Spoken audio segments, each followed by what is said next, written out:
Iyyaka na'budu wa iyyaka nasta'in.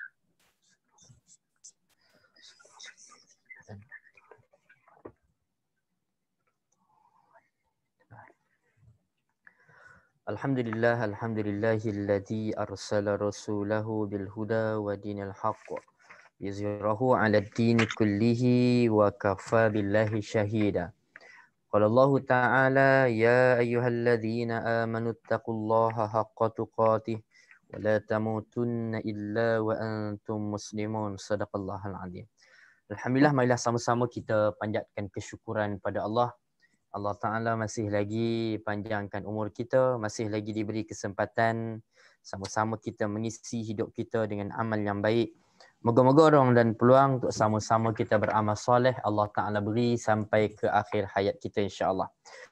InsyaAllah hari ini kita sambung perbincangan kita dan kita masih lagi berada dalam surah Ar-Rahman.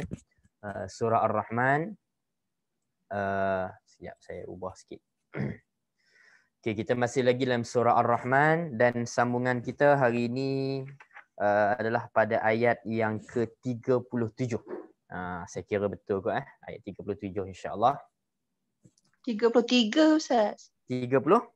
3. Oh, 33. Oh, saya terlajak Okey, baik-baik saya patah balik.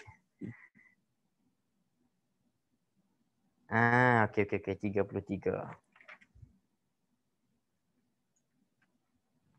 Okey, kita tengok balik ayat 33. Daripada surah Ar-Rahman, juzuk yang ke-27 kan. Sekejap, saya cari slide sekejap. Okey, kita tengok firman Allah Subhanahu wa taala. A'udzu billahi minasyaitonir rajim. Bismillahirrahmanirrahim. Kita tengok dulu 33 hingga 36. Ya ma'syaral jinni wal insi in istata'tum an tanfudhu min aqtaris samawati wal ardi fanfudhu la tanfudhuna illa bisultan. Fabi ayyi ala'i rabbikuma tukadziban. Yursalu 'alaykuma syuwadun min narin wa nuhasun fala tantasiran. Fabi ayyi ala'i rabbikuma tukadziban. Jadi kita tengok suatu cabaran daripada Allah Subhanahu wa taala kepada makhluk sama ada jin ataupun manusia. Di mana Allah Subhanahu wa taala memanggil wahai jin dan juga manusia, kalau kamu mampu menembusi ini keluar daripada sebahagian penjuru langit dan bumi, maka tembusilah. Kamu tidak dapat menembusinya melainkan dengan kekuatan. Maka nikmat Tuhan kamu berdua yang manakah yang hendak kamu dustakan? Jadi kita tengok di sini bagaimana Allah Subhanahu wa taala juga sebut pada ayat 35, kamu berdua, kuma kita tahu dua, apa dua tu siapa? Jin dan juga manusia. So surah Ar-Rahman ditujukan mesejnya kepada jin dan juga manusia. Jadi kamu berdua akan dicorahi dengan lidah api yang menyala-nyala daripada dan diberi minum leburan air tembaga, maka kamu tidak dapat menyelamatkan diri, maka nikmat Tuhan kamu berdua yang manakah yang hendak kamu dustakan. Okey, kita tengok. Dalam hal ini kalau kita perhatikan, Allah Subhanahu wa taala mencabar kita ataupun memberi satu sindiran sebenarnya secara tak langsung kepada kita, kerana inilah kelemahan makhluk. Allah Ta'ala memaklumkan kelemahan makhluk di akhirat kepada seluruh jin dan juga manusia, iaitu kalaulah kamu cuba nak lari diri daripada siksaan Allah ke mana-mana kawasan langit dan bumi, kamu tak akan dapat nak keluar pun. Kamu tak akan mampu untuk melakukannya melainkan dengan adanya kekuatan, keperkasaan, kemenangan ataupun sesuatu daripada Allah Subhanahu wa taala ataupun kehendak Allah Taala saja yang membolehkannya. Manakala kita kata dalam realitinya mustahil jin ataupun manusia memiliki kekuatan demikian boleh lari daripada segala apa yang Allah Subhanahu wa taala tetapkan ini. Dalam hubungan ini kalau kita tengok pandang sisi contohnya daripada Syekh Muhammad Ali As-Sabuni, dia sebut dalam tafsir yang Safatul Tafasir, ada sebahagian golongan ulama kemudian mutaakhirin yang mana dikatakannya telah tersilap dalam menafsirkan ayat ini dengan mendakwa bahawa manusia dapat naik ke langit dan ke arah bintang-bintang, iaitu lafaz sultan tadi, mereka tafsirkan dengan ilmu pengetahuan. Jadi ini kata Syekh Ali Sabuni, dia kata ada orang yang cuba menafsirkan ayat ini dengan memberi gambaran manusia boleh capai sampai ke langit dengan ilmu. Ditafsirkan sultan tadi dengan ilmu. Tapi dia kata Syekh Ali Sabuni, dakwaan tersebut menyalahi pendapat para mufassirin dan ditolak oleh susunan ayat itu sendiri. Begitu pula oleh ayat-ayat terdahulu daripadanya. Kerana ayat ini, kalau kita tengok susunannya, nak terangkan tentang bagaimana kedahsyatan hari akhirat, kehebatan siksaan Allah Subhanahu wa taala. Kita tengok ayat sebelum itu, sanafruqu lakum ayyuhas saqalan contohnya.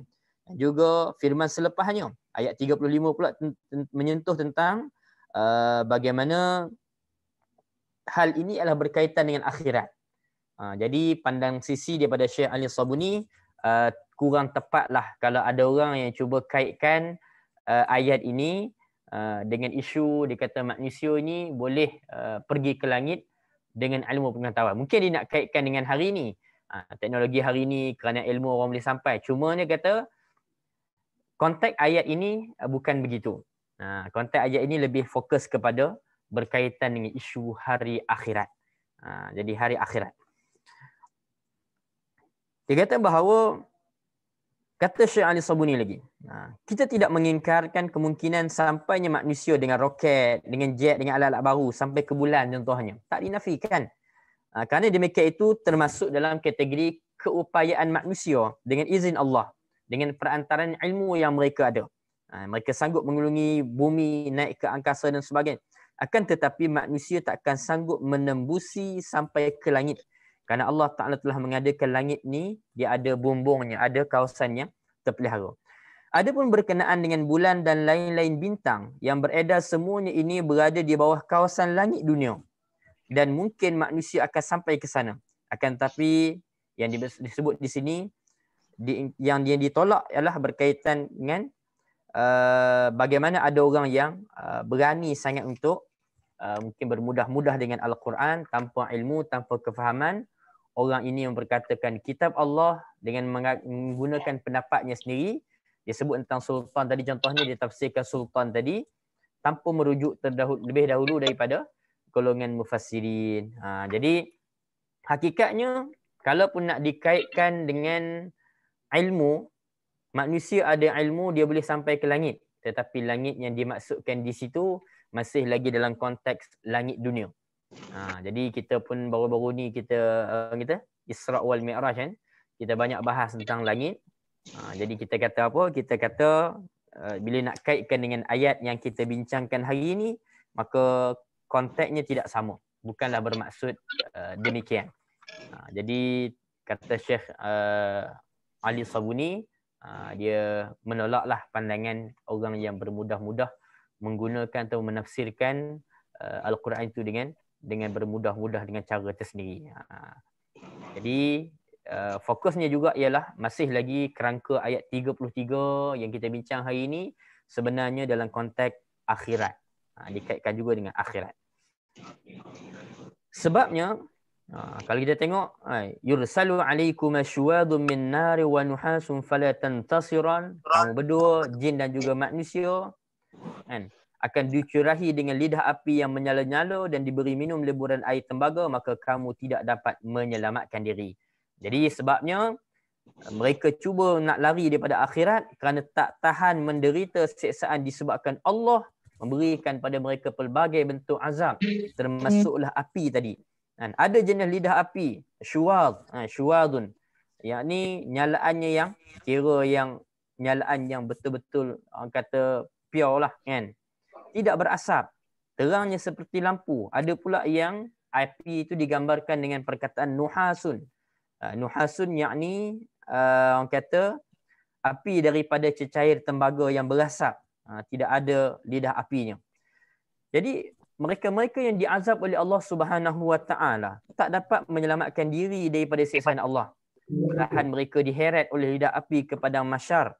Kata Ibn Katsir, kalau kamu melarikan diri pada hari kiamat, pasti kamu dikembalikan ke neraka oleh malaikat Zabaniyah. Yang ini kita tahu inilah malaikat penjaga neraka Jahannam. Yang mana dia akan kirimkan lidah api dan cecair tembaga untuk mengiringi kamu kembali ke dalam neraka. Tak ada siapa pun yang boleh tolong mereka-mereka yang diazab pada ketika itu. Maka adakah kamu punya alasan nak mendustakan nikmat Allah Subhanahu Wa Taala? Okey. Ibu ayah sekalian, sebelum saya nak teruskan lagi, sebab kita akan jumpa lagi perkataan fabi ayyi ala'i rabbikuma tukadziban. Okey, ala. Okey. Ada satu pandangan. Dia kata sebenarnya tidak tepat kalaulah kita nak terjemahkan semua fabi ayyi ala'i rabbikuma tukadziban, ala ini dengan nikmat.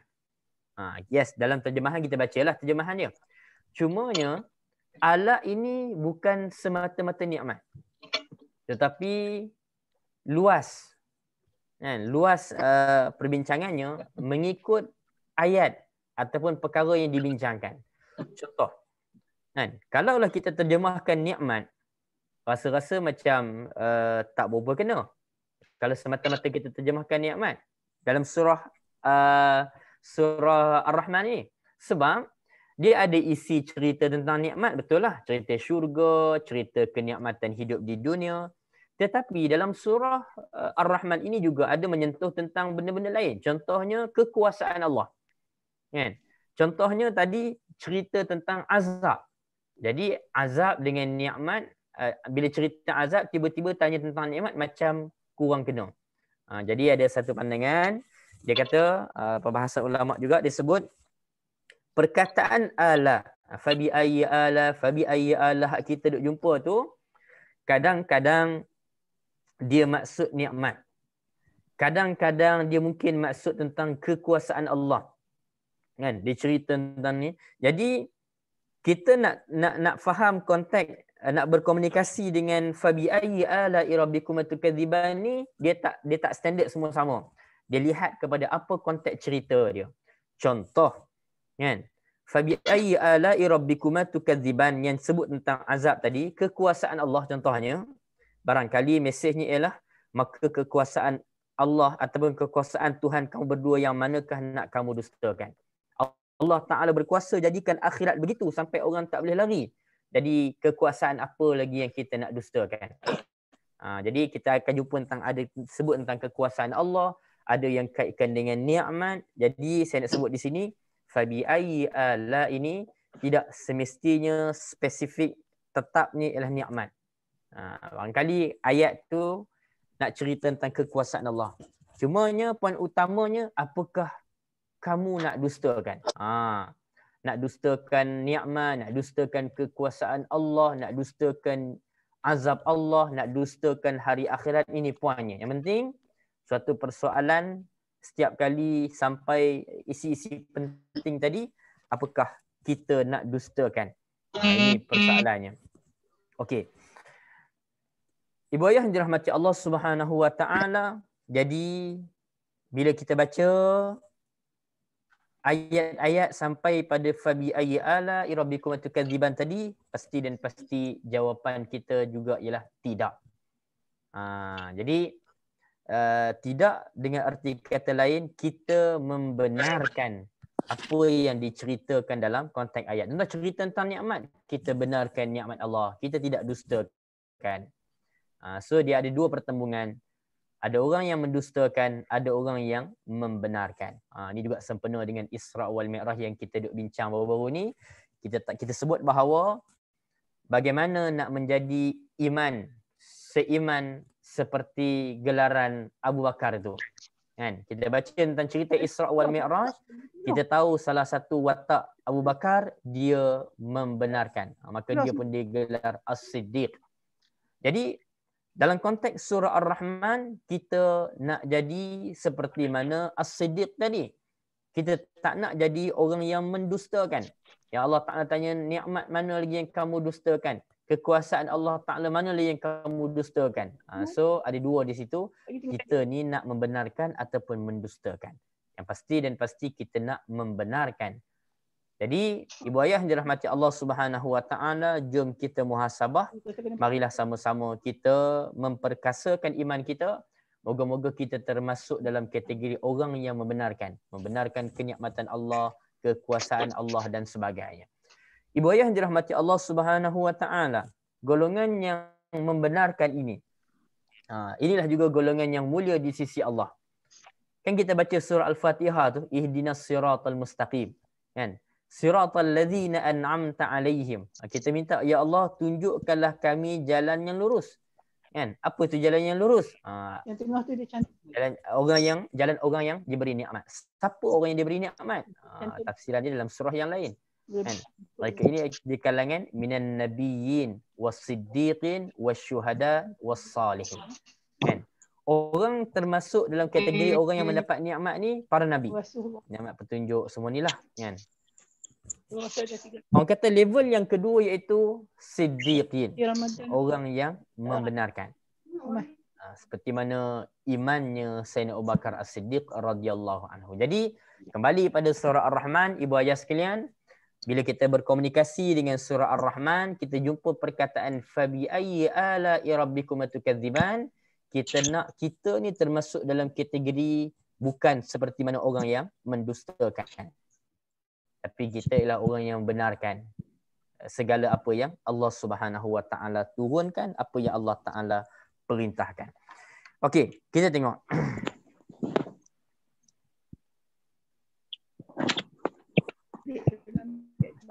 Okey, masih lagi ayat yang ke-35 tadi, kita tengok tentang perkataan syuwadun dan juga nuhasun. Syuwad dan nuhasun. Kalau kita tengok pandangan daripada Ibnu Abbas radhiyallahu anhuma, syuwadun adalah nyalaan api yang membara. Okey.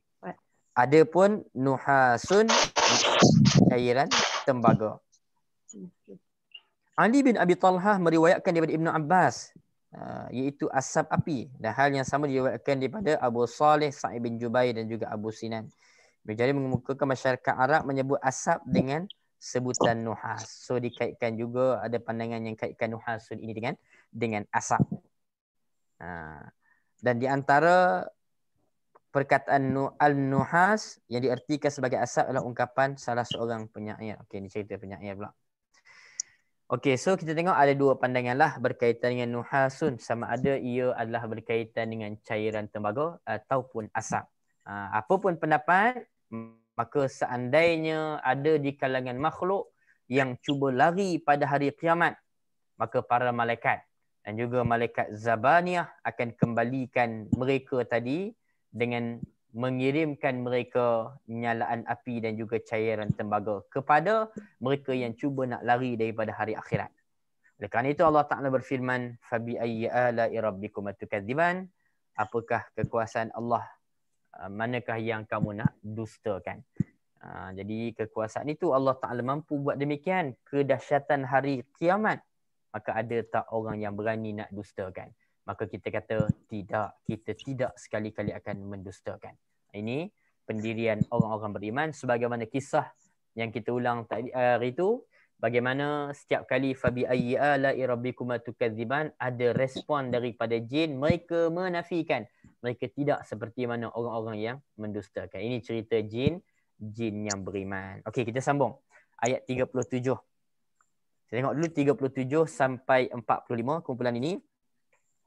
فَإِذَا انشَقَّتِ السَّمَاءُ فَكَانَتْ وَرْدَةً كَالدِّهَانِ فَبِأَيِّ آلَاءِ رَبِّكُمَا تُكَذِّبَانِ فَيَوْمَئِذٍ لَا يُسْأَلُ عَنْ ذَنبِهِ إِنسٌ وَلَا جَانٌّ فَبِأَيِّ آلَاءِ رَبِّكُمَا تُكَذِّبَانِ يُعْرَفُ الْمُجْرِمُونَ بِسِيمَاهُمْ فَيُؤْخَذُ بِالنَّوَاصِي وَالْأَقْدَامِ فبأي آلاء ربكما تكذبان هذه جهنم التي يكذب بها المجرمون يطوفون بينها وبين حميم آن فبأي آلاء ربكما تكذبان. Okey, kita tengok dulu ayat 37 hingga ayat yang ke-45. Maka apabila langit telah terbelah, yang menjadi merah mawar keadaannya, yakni lebur seperti minyak. Ini satu suasana yang amat menakutkan. maka nikmat Tuhan kamu berdua ataupun kekuasaan Tuhan kamu berdua yang manakah yang hendak kamu dustakan? Pada waktu itu manusia dan jin tidak ditanya tentang dosanya. Maka nikmat Tuhan kamu berdua atau kekuasaan Tuhan kamu berdua yang manakah yang hendak kamu dustakan?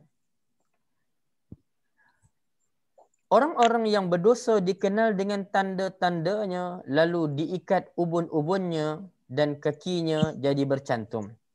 Maka kekuasaan Tuhan kamu berdua yang manakah yang hendak kamu dustakan? Inilah neraka Jahannam yang didustakan oleh orang-orang berdosa. Mereka berkeliling dan sekitar air yang mendidih lagi tidak terhingga panasnya. Maka kekuasaan Tuhan kamu berdua yang manakah yang hendak kamu dustakan? Okey, kita tengok. Kita tengok dulu sampai ayat 45. Kita balik daripada ayat 37. Jadi Allah Subhanahu Wa Taala memberitakan kepada kita bagaimana kedahsyatan hari kiamat. Allah Taala beritakan tentang kedahsyatan hari kiamat dan ini adalah satu gambaran yang amat menakutkan. Jadi kita tak terbayang macam mana keadaan bila langit terbelah. Kan? Langit terbelah bermakna bila terjadinya kerosakan sistem perjalanan alam ini menyebabkan bintang-bintang di langit yang merupakan makhluk angkasa pun pecah berkecai. Sebelum ni mungkin duk tengok cerita je. Cerita ialah movie kita duk tengok kan. Dan tak terbayang kita bumi yang kita duduk ni besar. Dan di keliling bumi ni kita kena ingat ada planet-planet yang lain. Jadi kalaulah langit terpecah, habis kacau bilaulah sistem kan. Sistem planet-planet, matahari dan sebagainya. Jadi kita tak terbayang, yang kita nampak kalau ada gempa bumi pun kita dah kelang kabut. Gempa bumi pun dah kelang kabut. Dan itu kita kata gempa bumi yang berlaku mungkin di Indonesia, tapi mungkin ada sedikit gegaran tempat kita, itu pun kita dah takut. Lalu macam mana kedahsyatan bila langit terbelah? Sehingga akan digambarkan oleh Allah Subhanahu Wa Taala dalam ayat yang kita tengok ini, bagaimana warna langit pun menjadi merah menyala seperti bunga mawar. Lalu leburlah cakrawala hingga menjadi seolah-olah minyak ataupun semacam bahan untuk dibuat minyak disebabkan panasnya api yang membakarnya. Jadi tak terbayang kita kan. Dia biasanya memang warna merah ni warna yang menakutkan lah.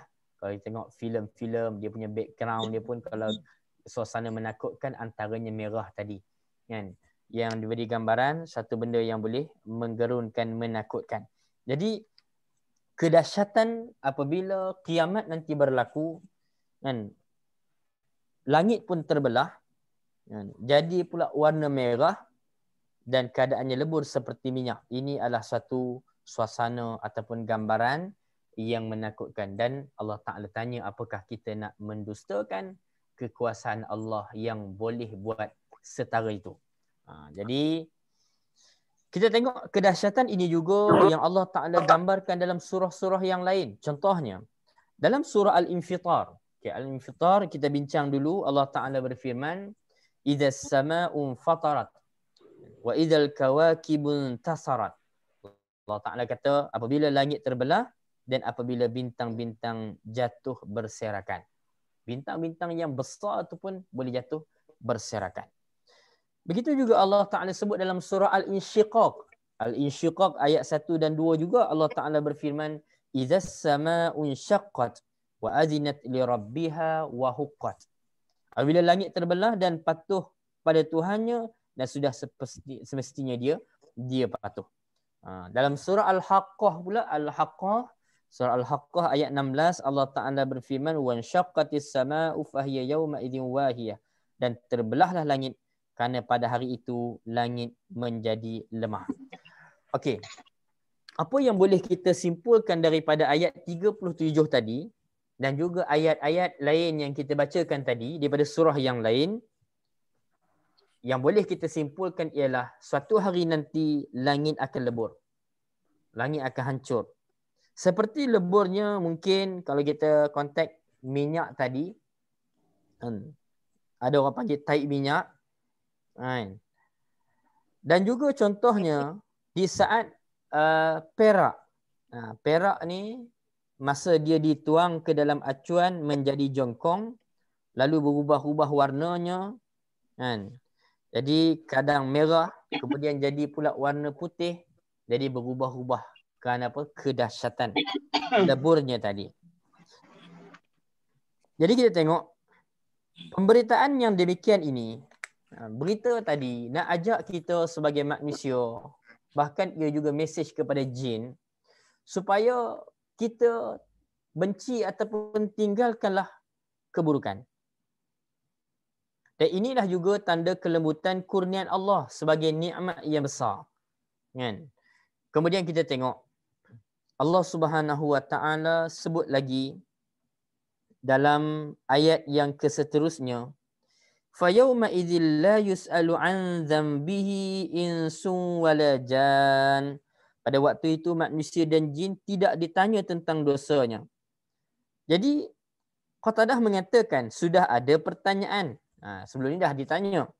Lalu mulut-mulut kaum dikunci sehingga yang berbicara adalah tangan dan kaki mereka untuk bagi tahu apa yang dulu pernah mereka kerjakan.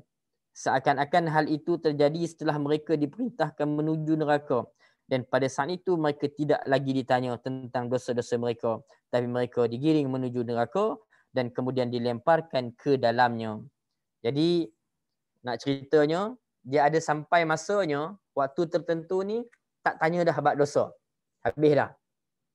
Kalau tengok kepada gambaran tadi ialah gambaran bagaimana mereka ahli-ahli neraka dalam perjalanan ataupun akan menuju ke neraka. Tak ada soal-soal lagi dah. Kan? Tak ada soal jawab dah. Ini adalah satu suasana yang sangat menggerunkan. Macam kita lah kan. Bila kena tanya-tanya soalan, kan, lepas tu senyap. Masa senyap tu, kan, kita kata suasana kacau bilaunya dalam hati kita, takut. Ini adalah gambaran kepada suasana ketakutan. Walaupun tak ditanya, tetapi dahsyatnya kacau bilau yang berlaku kepada manusia-manusia. Apatah lagi bagi mereka pula yang dalam perjalanan nak menuju ke neraka Allah. Yang tak ada soal dah. Kali ini tunggu masa saja untuk menerima azab daripada Allah Subhanahu Wa Taala. Yu'raful mujrimuna bisimahum. Orang-orang yang berdosa dikenal dengan tanda-tandanya, yakni ada alamat-alamatnya. Okey. Jadi Allah Taala dah tahu dah, tak perlu tanya dah, kan? Memang kita boleh dikenali di antara makhluk-makhluk yang berdosa ataupun sebaliknya. Okey. Kalau kita tengok masing-masing jin dan juga manusia, semasa dibangkitkan daripada kubur dan dikumpulkan di padang mahsyar, telah dikenal siapa yang berdosa kerana ada tanda-tanda yang tak perlu lagi nak ditanya. Kalau dalam konteks warna ni, dia akan kehitam-hitaman. Matanya warna biru. Jadi ini dah ada contohnya tanda-tanda yang digambarkan bagaimana keadaan.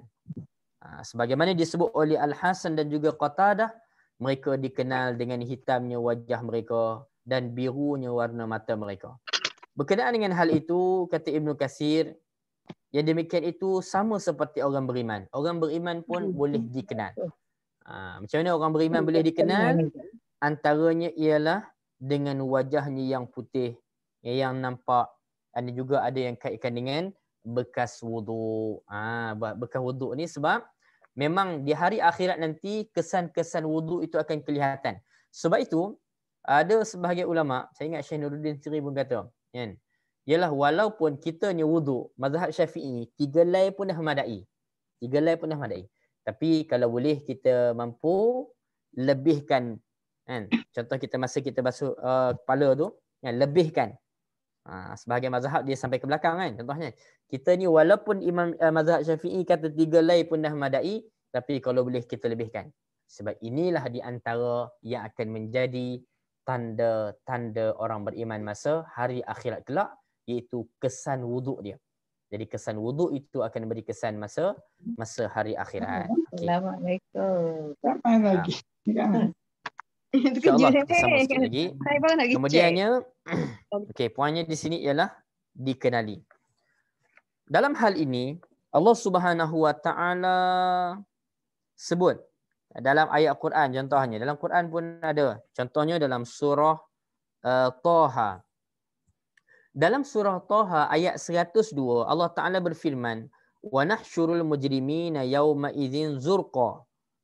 Allah Ta'ala kata, kami, kata Allah, himpunkan orang-orang berdosa pada hari kiamat itu dengan muka yang biru muram, pucat. Dalam surah Ali Imran, surah Ali Imran ayat 106 Allah Ta'ala bagi gambaran, yauma tabyaddu wujuhu wa taswaddu wujuh. Pada hari itulah, hari apa? Hari kiamat. Hari orang-orang ada yang bermuka putih, ada yang bermuka hitam. Jadi kemudiannya, fabi ayyi ala'i rabbikuma tukadziban. Maka nikmat Tuhan yang manakah yang kamu nak dustakan? Kuasa Allah Ta'ala manakah yang kamu nak dustakan? Jadi secara tak langsung ini adalah tujuannya untuk menakut-nakutkan orang berdosa tentang siksaan. Dan ia secara tak langsung menjadi nikmat kepada manusia sekiranya kemudian dia insaf sehingga dia pun meninggalkan dosa tadi, malahan bertaubat pula pada Allah. Asalnya dia buat dosa, tapi diingatkan tentang azab Allah, ada orang yang mungkin insaf lalu dia berubah, maka perubahan itu juga menjadi suatu nikmat kepadanya. Kemudian yu'raful mujrimuna bisimahum fayu'khadhu bin nawasi wal aqdam. Bi ayyi ala'i rabbikuma tukadziban. Orang-orang yang berdosa dikenal dengan tanda-tandanya lalu diikat ubun-ubunnya dan kakinya, yakni jadi bercantum. Maka nikmat Tuhan kamu yang manakah yang tak kamu dustakan? Kekuasaan Allah Ta'ala yang manakah yang kamu nak dustakan? Jadi disebut ataupun digambarkan bagaimana orang-orang yang berdosa tadi. Orang-orang yang berdosa tadi, mereka dikenali. Dikenali satu hal. Kita dah sebut dah bab tanda tadi. Kemudiannya, bagaimana ubun-ubun mereka dipegang. Kaki mereka dipegang. Maksudnya malaikat Zabaniyah satukan ubun-ubun dan kedua kaki orang kafir dan kemudian melemparkannya dalam neraka. Kaki kita duduk bawah. Ubun-ubun duduk atas. Tapi nak kata dahsyat dan hinanya ahli neraka, mereka dicampak, dibaling, dipegang dengan cara apa? Disatukan kaki ni dengan ubun-ubun. Payah nak ceritalah. Tapi kita kata ini gambaran hina. Kalau kita nak sembelih ayam, kita pegang orang kata kaki. Pegang kaki. Tarik kan. Ada orang tarik kaki sampai ke kepala dan sebagainya. Jadi cuba. Ini satu gambaran apa? Gambaran kehinaan. Gambaran kehinaan kepada mereka-mereka yang bakal menjadi penghuni neraka tadi. Kemudian kata Ibnu Abbas radhiyallahu anhuma, maka ubun-ubun dan kedua kaki mereka dipegang lalu dipecahkan seperti dipecahkannya kayu bakar di kata orang pecah kayu api. Jadi dahsyatnya lah.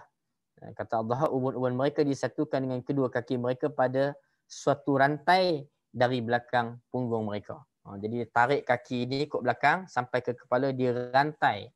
Jadi dahsyatlah penyiksaan ini, siksaan ini kepada mereka-mereka yang menjadi penghuni neraka. Kemudian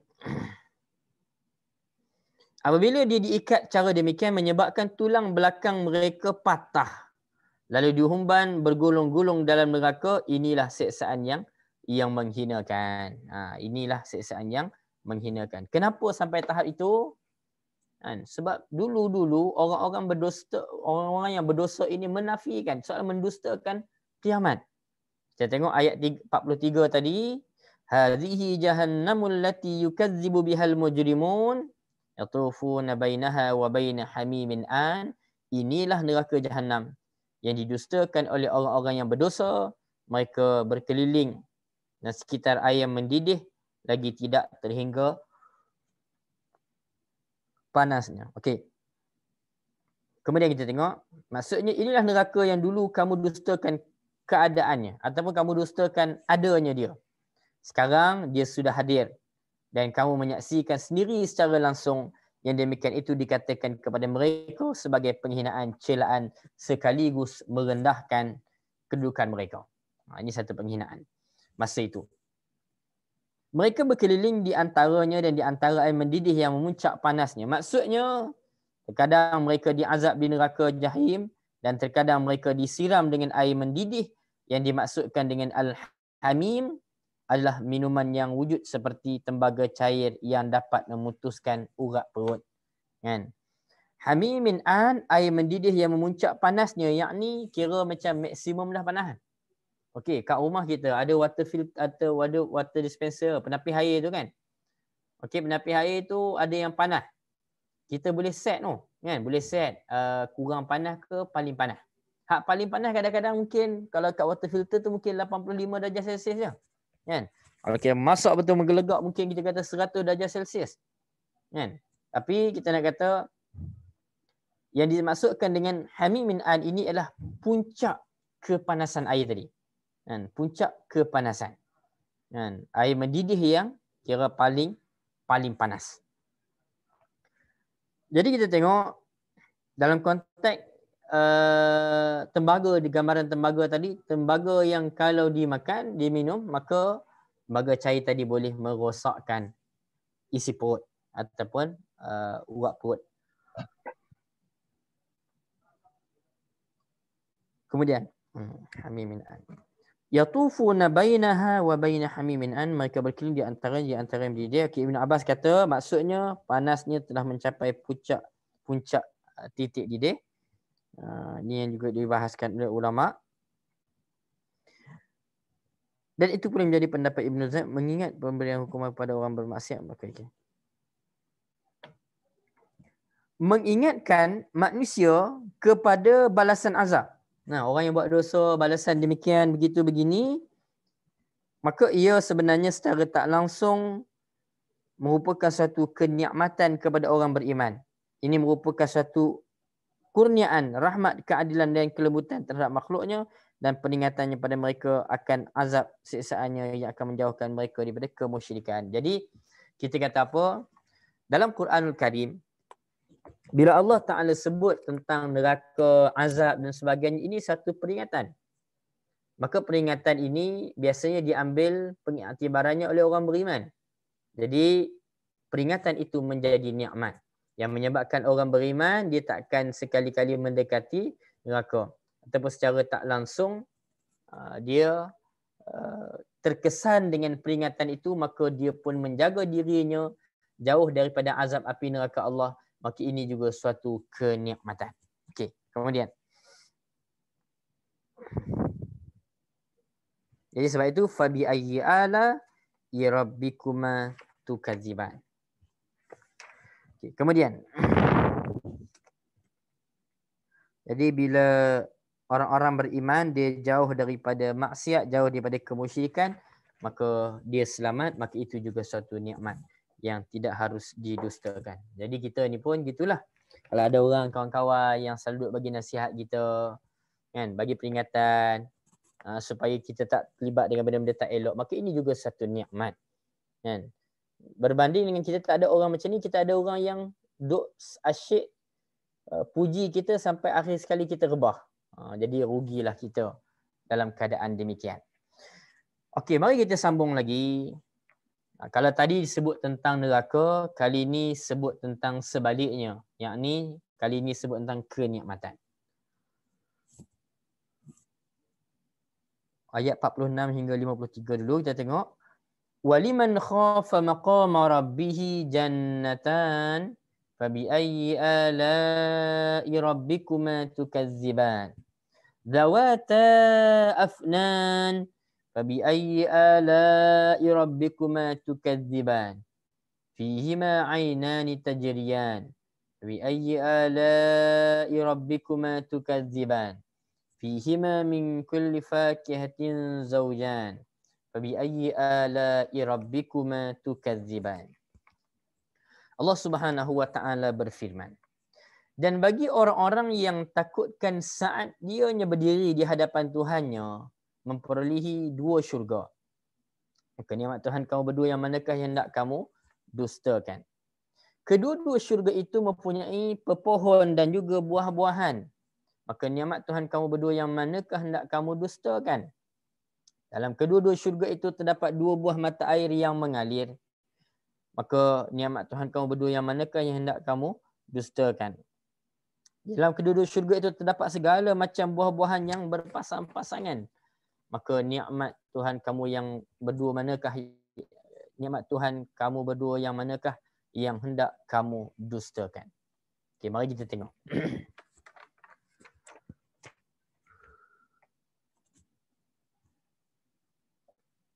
Sebahagian ulama menafsirkan waliman khafa maqama rabbih, kan, jannatan tadi. Dan bagi orang-orang yang takut akan saat menghadap Tuhannya ada 2 syurga. Okey. Dikatakan ayat ini turun berkenaan dengan Sayyidina Abu Bakar As-Siddiq radhiyallahu anhu. Kan? Dah diriwayatkan oleh Ibnu Abi Hatim, diceritakan daripada Athariyah bin Qais, dia kata apa?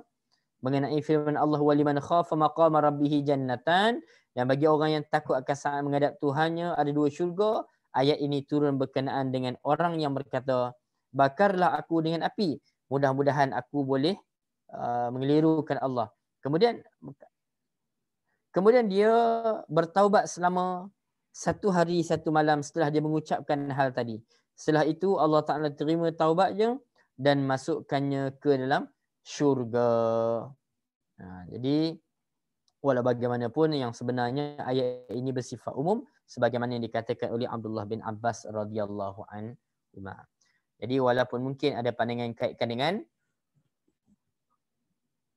sahabat Nabi yang begitu takut dengan azab api neraka Allah, iaitu Abu Bakar As-Siddiq, namun kita tahu al-ibratu bi umumil lafzi la bi khususis sabab. Kaedah Quranan iaitu pengajaran dengan lafaz yang umum. Disebut lafaz yang umum, tidak dikhususkan pada sebab-sebab tertentu saja. Jadi kita pun boleh jadi pengajaran daripada ayat ini. Okey, kita sambung.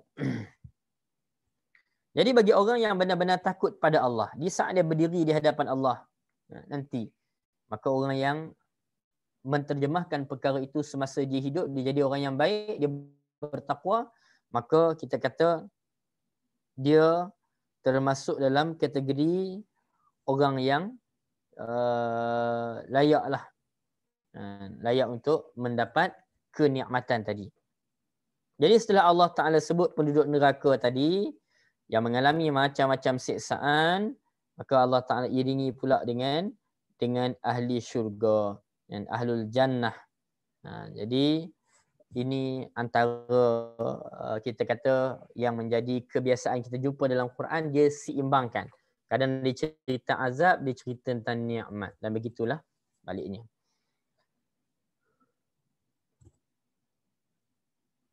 Siapakah mereka tadi? Man khafa maqama rabbih tadi siapa? Mereka adalah hamba-hamba Allah yang berdiri ketakutan di padang mahsyar di hadapan Tuhan semasa dibicarakan dan diperkirakan amalannya. Tapi mereka tadi telah meninggalkan maksiat, maka mereka mendapat 2 syurga. Yang satu menjadi tempat kediamannya, satu lagi tempat isteri-isteri dan juga khadam-khadamnya. Seperti mana halnya raja-raja yang mempunyai istana yang khas untuknya, ada istana pula untuk para permaisurinya. Tujuannya supaya penduduk syurga dapat bersenang-senang daripada sebuah syurga ke sebuah yang lain. Kata Az-Zamakhsyari kata sebuah syurga tadi disediakan untuk mereka sebab apa? Sebab mereka buat taat. Kan? Ada pun yang sebuah lagi disediakan kerana apa? Kerana mereka meninggalkan maksiat.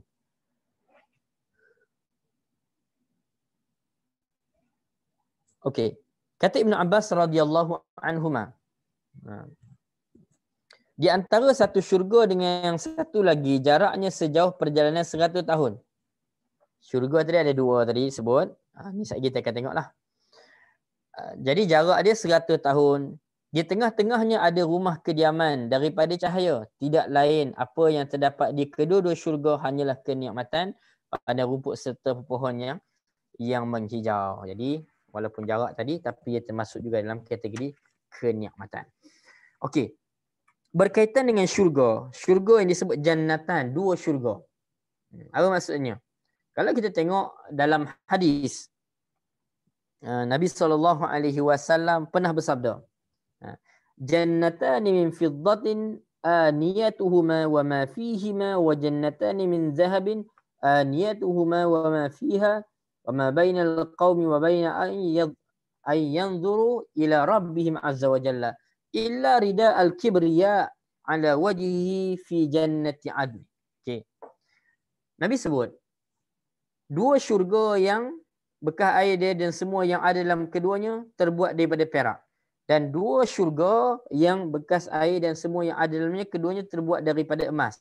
Dan jarak antara satu kaum dan kesempatan mereka melihat Tuhannya hanyalah satu lapis selendang kebesaran pada wajahnya di syurga Adnin. Wallahu a'lam. Ini berkaitan dengan dua syurga perak, dua syurga emas.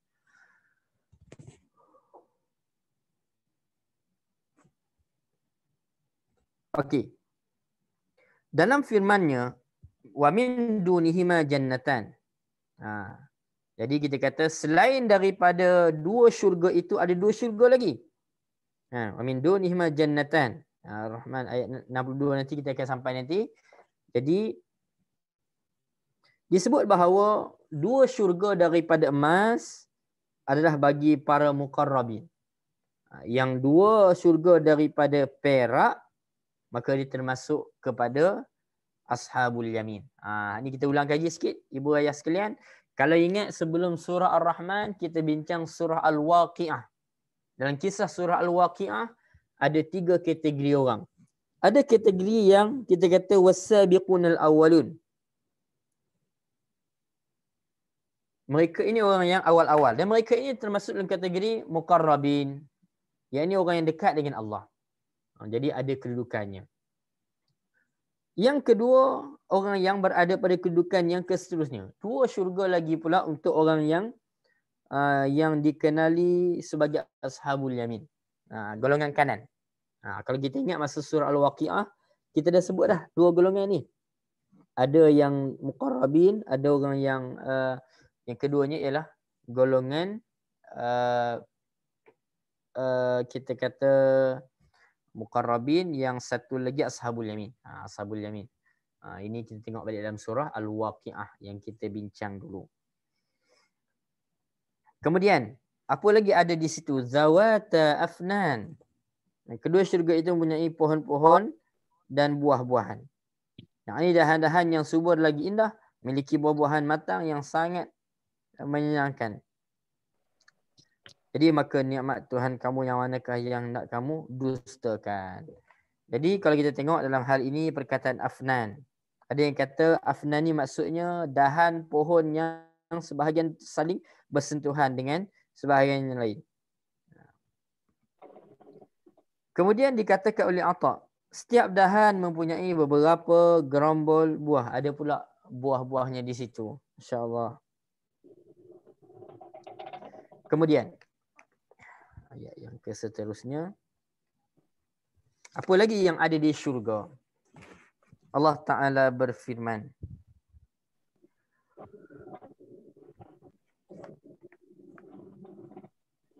Fihima ainani tajriyan. Di dalam kedua syurga itu ada dua buah mata air yang mengalir. Yakni mata air tadi untuk mengairi pohon-pohon dan dahan-dahan sehingga dapat berbuah dengan pelbagai warnanya. Fabi ayyi ala'i rabbikuma tukadziban, maka nikmat Tuhan kamu yang manakah yang kamu dustakan? Okey. Kata Hasanul Basri. Hasanul Basri kata berkaitan dengan dua sungai tadi. Dia kata salah satu mata air namanya Tasnim, yang satu lagi namanya Salsabil. Jadi Tasnim dan juga Salsabil. Kata Atiyah, dia kata apa? Salah satunya daripada air yang tidak berubah rasa dan baunya, dan yang satu lagi ialah Khamar, sungai arak yang lezat rasanya bagi para peminumnya. Kemudian Allah Subhanahu wa taala berfirman, fihima min kulli fakihatin zawjan. Fabi ayyi ala'i rabbikuma tukadziban. Di dalam kedua syurga itu terdapat segala macam buah-buahan yang berpasang-pasangan. Maka nikmat Tuhan kamu yang manakah yang kamu dustakan? Jadi kita tengok balik, bukan hanya sekadar kita aja berpasang-pasangan, hatta tumbuhan pun berpasang-pasangan. Jadi ada yang isinya keras, ada yang isinya kering dan sebagainya. Jadi ada beza-bezanya, ada pasang-pasangnya.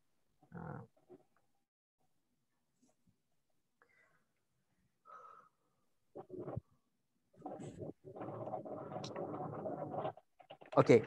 Pasang-pasang ini contohnya dari sudut buah. Buah-buahan kalau dia berpasangan, maksudnya ada yang kering, ada yang basah contohnya. Ada yang hijau, ada yang merah. Jadi walaupun kita pernah dengar nama-nama buah-buahan dalam syurga, nama sekian, delimanya dan sebagainya, tamar. Walau bagaimanapun, kata Abdullah bin Abbas radhiyallahu anhuma, tidak ada yang dibawa daripada dunia ke akhirat nanti kecuali nama-nama saja. Maksudnya di antara nama-nama buah-buahan di dunia dan di akhirat itu terdapat perbezaan yang sangat besar dan kelainan yang sesuai. Jadi itu yang kita gambarkan. Jadi kalau kita tengok pada pandang sisi Ibn Abbas tadi, maksudnya apa? Walaupun disebut kita kata anggur, okay. Walaupun disebut buah delima, tetapi anggur dan delima itu takkan sama dengan di syurga berbanding dengan di dunia. Walaupun nama sama, tapi pasti ianya lebih lazat, lebih sedap. Okey, kita sambung. Cuba kita tengok ayat 54 hingga 61. Allah Ta'ala berfirman, muttaki'ina ala furushin bata'inuha min istabraq wa janal jannatayn dan fabi ayyi ala'i rabbikuma tukadziban fihinna qasiratut tarfi lam yatmithunna insun qablahum wala jan fabi ayyi ala'i rabbikuma tukadziban فبأي آلاء كأنهن الياقوت والمرجان فبأي آلاء ربكما تكذبان هل جزاء الإحسان إلا الإحسان فبأي آلاء ربكما تكذبان. Okey, ini gambaran pula bagaimana keadaan bidadari. Yang mana bidadari syurga ini disebut dalam ayat 54, mereka bertelekan di atas tilam-tilam lembut, selimut-selimutnya, yang ini lapisan dalamannya daripada sutera tebal, dan buah-buahan kedua syurga itu dapat dipetik dan juga dekat. Fabi ayyi ala'i rabbikuma tukadziban, maka nikmat Tuhan kamu manakah yang kamu nak dustakan? Di dalam syurga-syurga itu terdapat bidadari yang sopan, belum pernah disentuh sebelum mereka, yakni suami-suami penghuni syurga dan bangsa manusia, tidak pula oleh bangsa jin. Maka nikmat Tuhan kamu berdua yang manakah yang hendak kamu dustakan? Seolah-olah bidadari itu permata, seperti yakut dan juga marjan. Maka nikmat Tuhan kamu berdua yang manakah yang hendak kamu dustakan? Kemudian, tidak ada balasan kebajikan melainkan kebajikan pula. Okey. Maka nikmat Tuhan kamu berdua yang manakah yang hendak kamu dustakan? Kita tengok. Allah Ta'ala berfirman, muttaki'ina, mereka bertelekan, yakni para penghuni syurga. Dan yang dimaksud dengan al-ittiqa' di sini bererti adalah berbaring.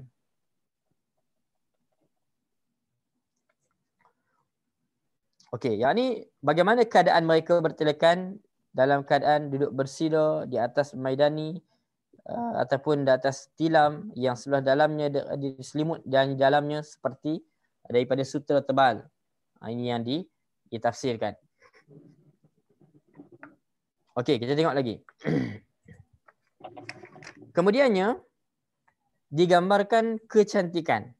Saya kira ini kita dah banyak kali jumpa dah ayat-ayat tentang bidadari ni. So kita pergi sepintas lalu bagaimana keadaan bidadari-bidadari ini yang mana disebut sopan santun, cantik, masih lagi anak dara, tak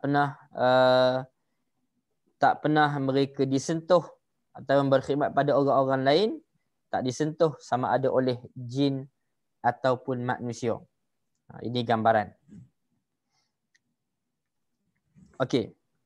Kita tengok lagi. Dalam hal ini juga keadaan bidadari-bidadari tadi digambarkan bagaimana mereka ini tak pernah memandang yang lain. Mereka tak pernah memandang yang lain.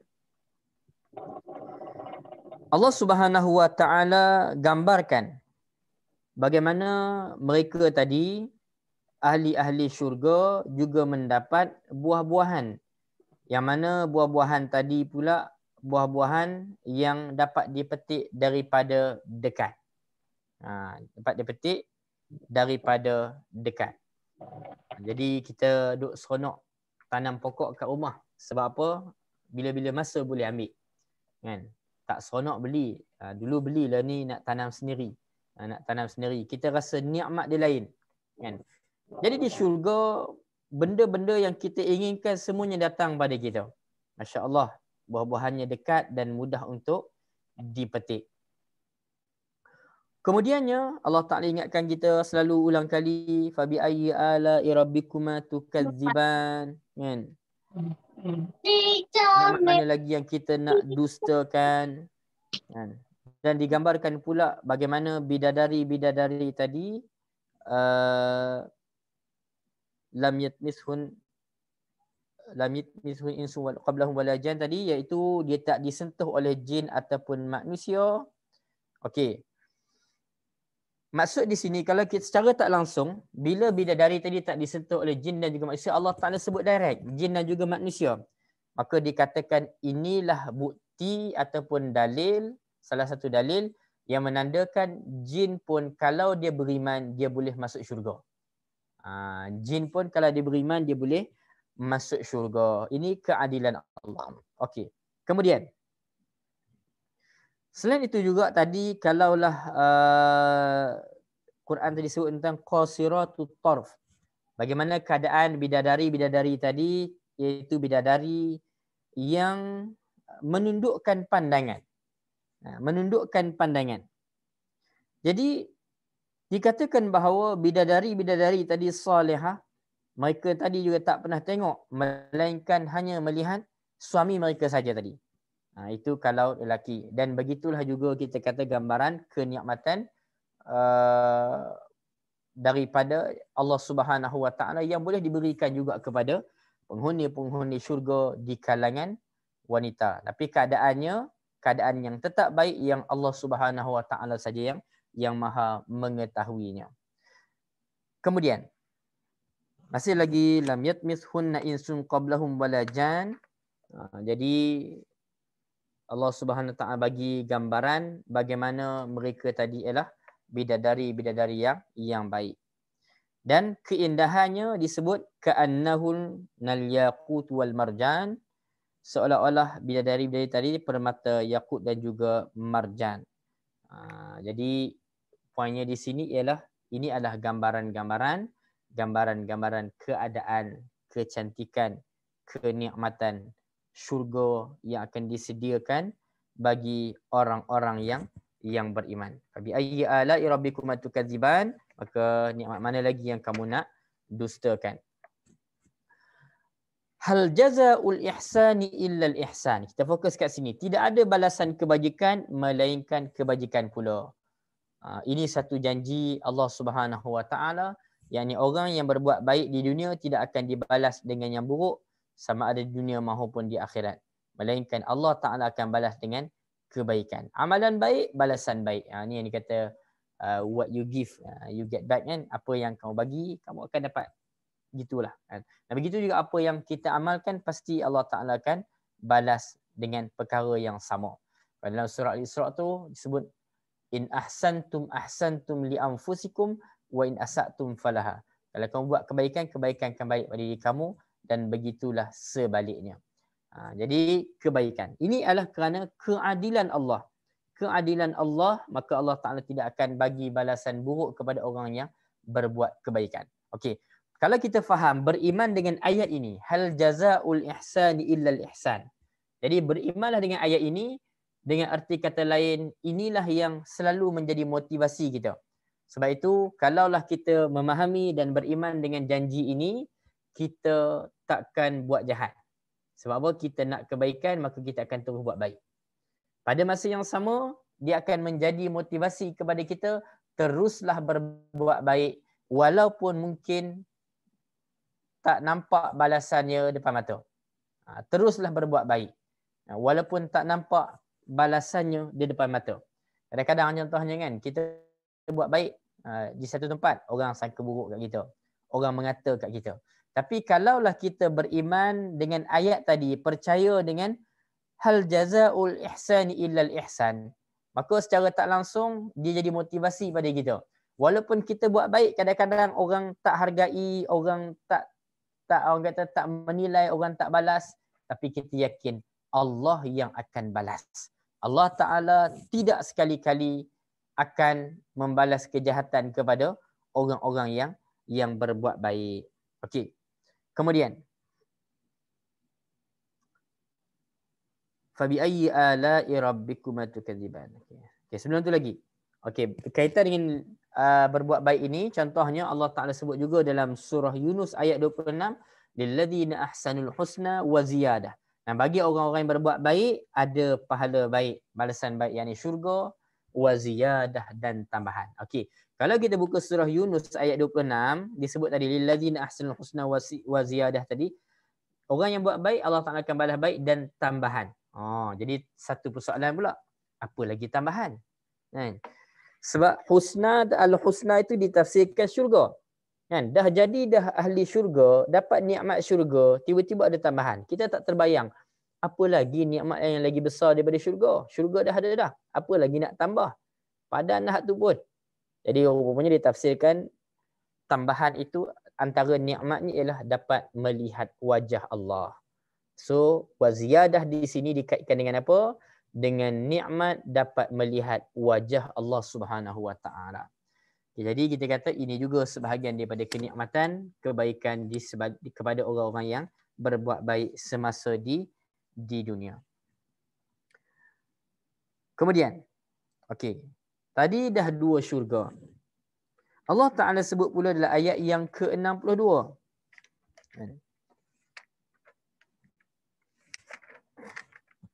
Wa min dunihima jannatan fabiayyi ala'i rabbikuma tukadziban mudhammatan fabiayyi ala'i rabbikuma tukadziban fihima 'ainani nadhakhatan fabiayyi ala'i rabbikuma tukadziban fihima fakihatun wa nakhlun wa rumman fabiayyi ala'i rabbikuma tukadziban fihinna khairatun hisan فبأي آلاء ربكما تكذبان حور مقصورات في الخيام فبأي آلاء ربكما تكذبان لم يطمثهن إنس قبلهم ولا جان فبأي آلاء ربكما تكذبان متكئين على رفرف خضر وعبقري حسان فبأي آلاء ربكما تكذبان Tabarakasmu rabbika dzil jalali wal ikram. Okey, kita cuba ringkaskan sebab dia akan jumpa benda-benda yang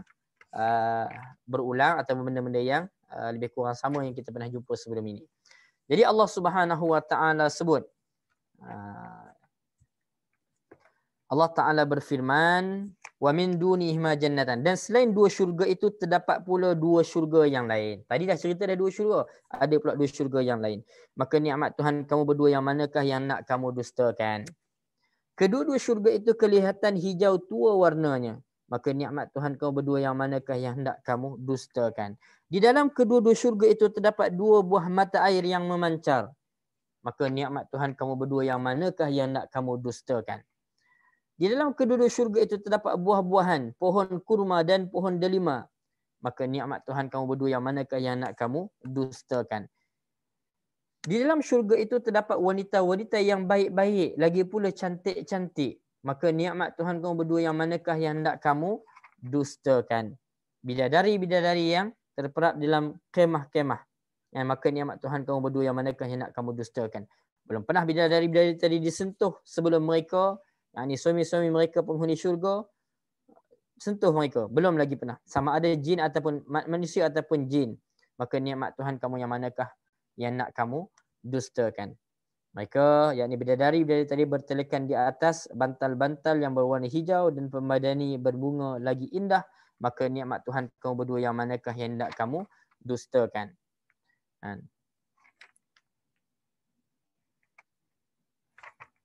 Maka berkat nama Tuhanmu yang mempunyai kebesaran dan kurniaan. Okey. Kita tengok sikit. Okey, ibu ayah sekalian, jadi setelah Allah Ta'ala sebut dua syurga tadi, maka Allah Ta'ala kata ada lagi dua syurga yang lain yang disediakan. Jadi dua syurga tadi, kita kata ada syurga yang contohnya tadi bekas-bekas minuman tadi daripada perak, ada yang daripada emas. Yang perak tadi contohnya kan, bagi mereka yang termasuk dalam kategori ashabul yamin. Yang emas, ada syurga yang lebih tinggi kedudukannya, maka ia kedudukan bagi golongan muqarrabin tadi. Jadi dua syurga tadi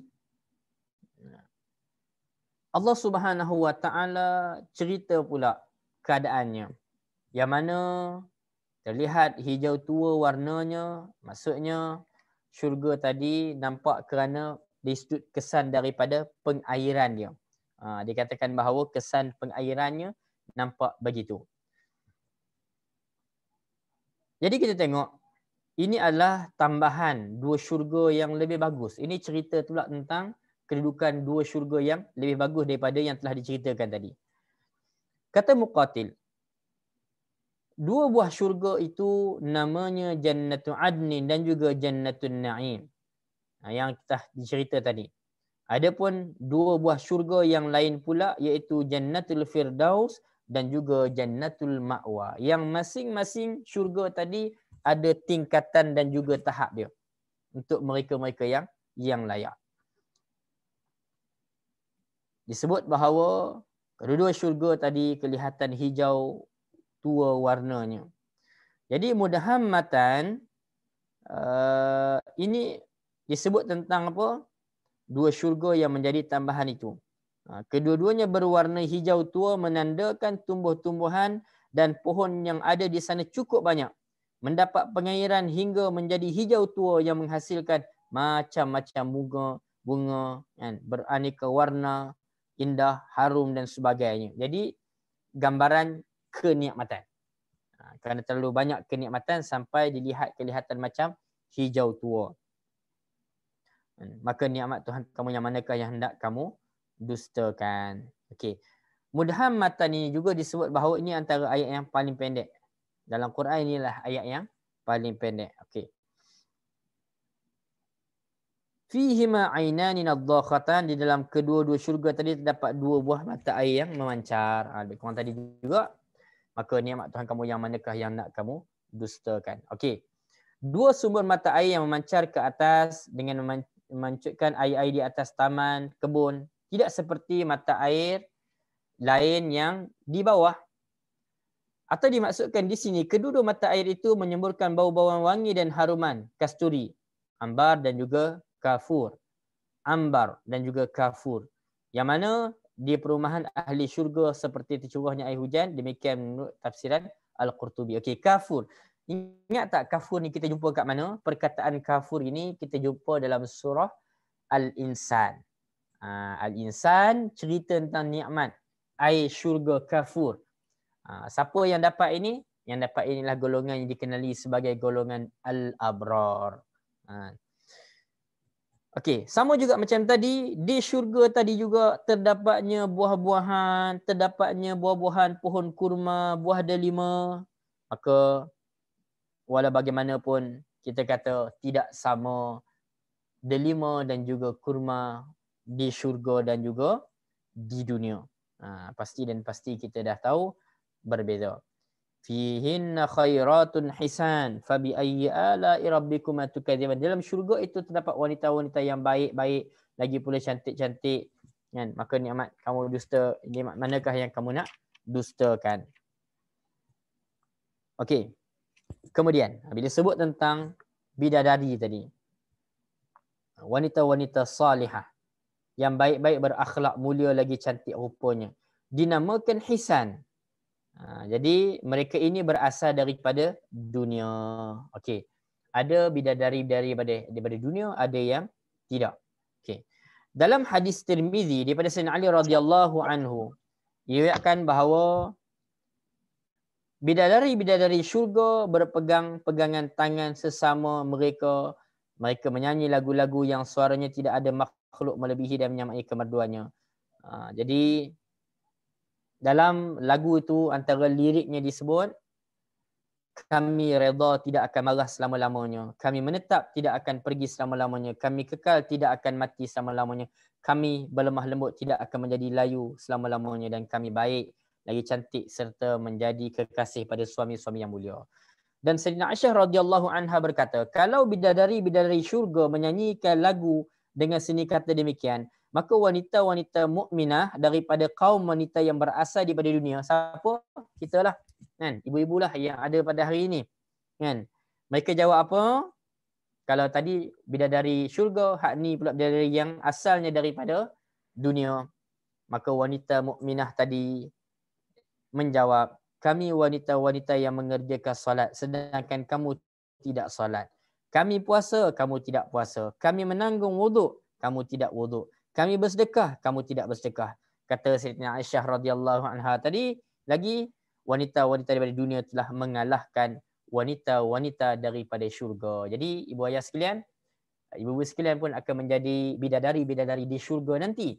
Tapi yang asalnya daripada dunia ni, macam ibu-ibu sekalian, maka dia lebih special daripada bidadari di syurga. Antaranya termasuklah tadi dengan ibadah-ibadah yang kita buat, yang bukan menjadi amalan-amalan bagi bidadari syurga. Bukan kita aja.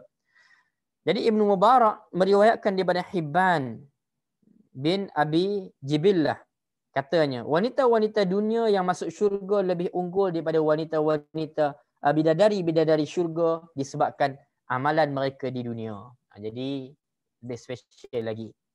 Orang kata mereka-mereka yang pernah hidup di dunia seperti para wanita ataupun ibu-ibu yang ada pada malam ini, pada pagi ini. Ada kaul yang mengatakan bidadari-bidadari yang disebutkan dalam Quran, mereka itu wanita-wanita mukminah daripada isteri-isteri para nabi dan kaum mukminin. Mereka diciptakan di akhirat dengan secantik-cantik rupanya.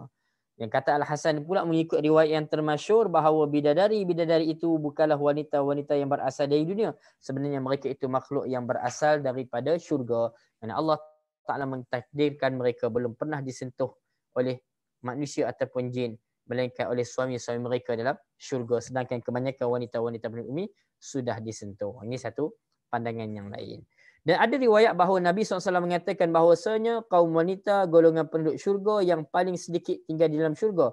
Ini menyebabkan tidak semua orang lelaki mendapat isteri, maka bidadari-bidadari itulah yang dijanjikan Allah untuk menjadi pasangan bagi kumpulan mereka. Maka tetaplah pendapat yang mengatakan bahawa bidadari itu bukanlah wanita di dunia. Demikian tersebut dalam tafsir Hasyiatul Jamal. Itu satu pandangan bahasan tentang bidadari. Okey. Kemudian hurum maqsuratun fil khiyam, bidadari-bidadari yang dipingit terperap dalam kemah-kemah. Dan maka nikmat Tuhan kamu yang manakah yang nak kamu dustakan? Mereka lah bidadari bermata jelita yang bersangatan hitam. Dan itulah keadaan-keadaan yang diberi gambarkan tadi. Kemudian bila sebut tentang kemah di syurga, walaupun disebut kemah di syurga, ini merupakan istana yang terbuat daripada permata mutiara yang menunjukkan tentang cantiknya kemah tersebut. Dalam hadis disebut bahawa kemah dalam syurga adalah terbuat daripada mutiara yang berongga.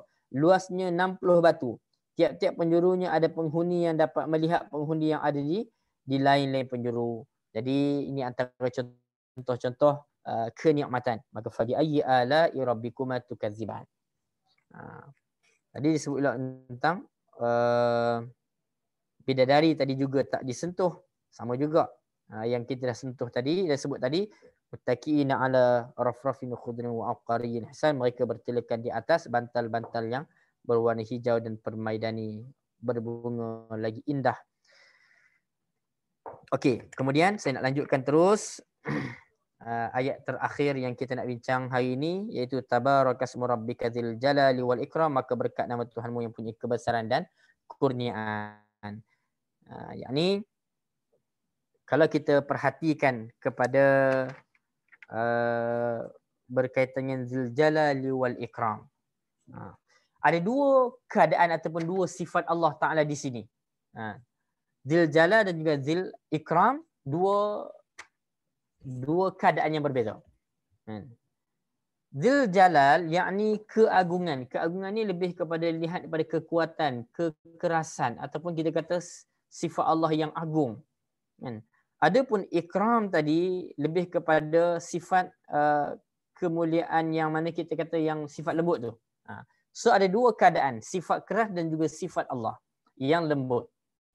Jadi kembali kepada konsep dalam surah ini, fabi ayyi ala'i rabbikuma tukadziban, adakah Allah Ta'ala tanya kita, adakah kita nak dustakan lagi nikmat-nikmat Allah dan juga kekuasaannya? Jadi ada dua golongan di situ.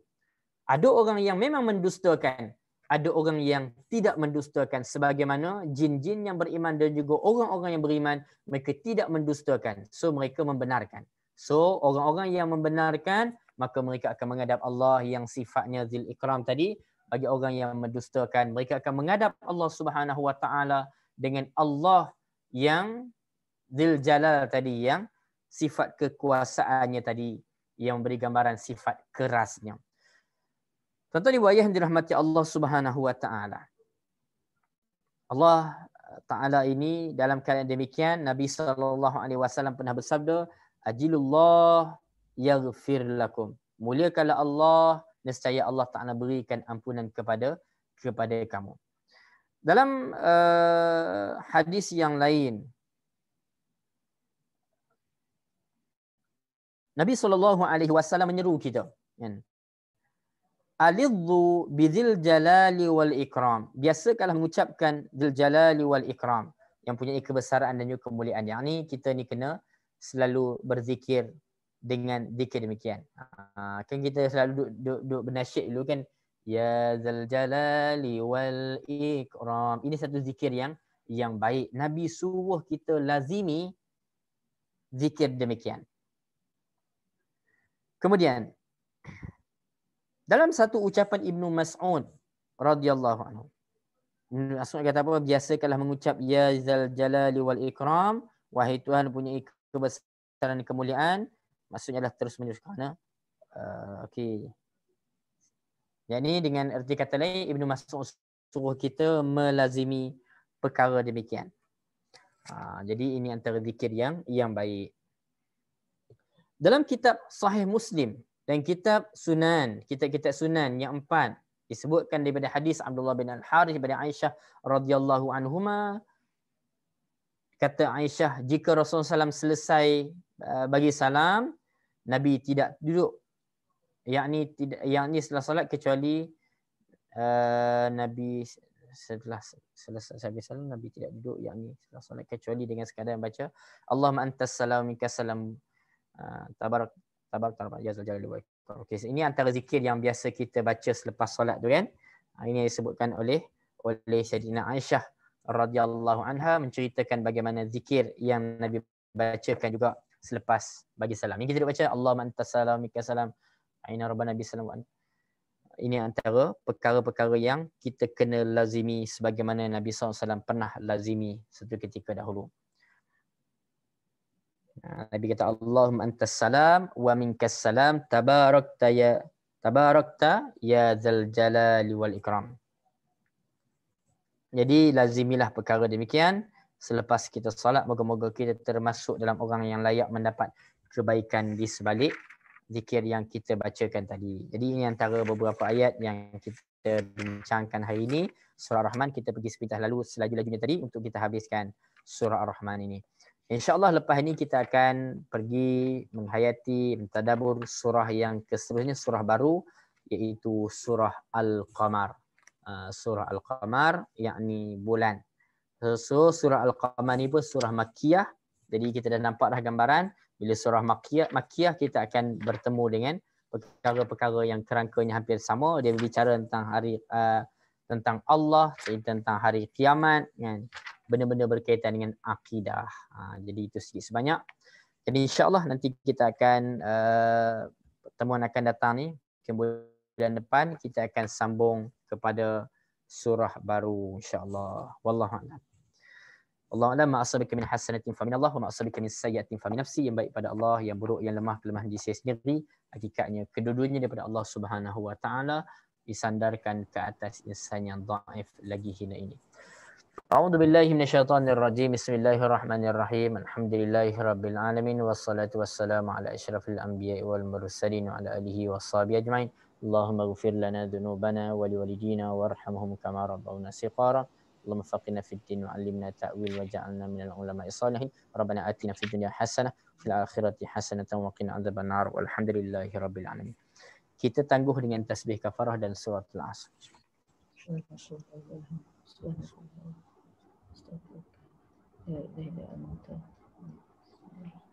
Ya Allah alam. Assalamualaikum warahmatullahi wabarakatuh. Moga-moga kita sampai Ramadan dan masuk Syaban kan. InsyaAllah. Terima kasih Ustaz. Terima kasih. Sama-sama insyaAllah. Terima kasih Ustaz. Boleh Terima kasih Ustaz. Assalamualaikum. Sama-sama. Terima kasih Ustaz.